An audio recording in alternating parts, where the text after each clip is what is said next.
دا یو دوه کاله شوي نو اوس ته خپلو پیسو تپوس کوي. تروس بیا که ته غلطي هم څه وي پرې زه ورځم.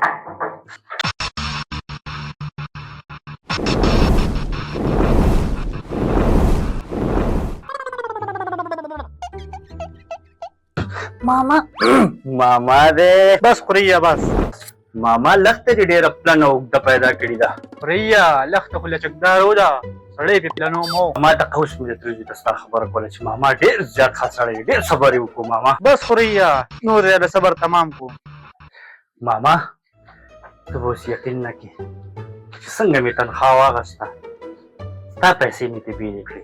تنخوا او ستا پیسې دواړه مې په دې جب کې کېښودې او څنګه کور ته رالم ماما. جب ته مې لاس کو جب نه مې لاس پورې را پورې وته ماما. خوریا نورې باندې راته مه جوړوه ماما ته به اوس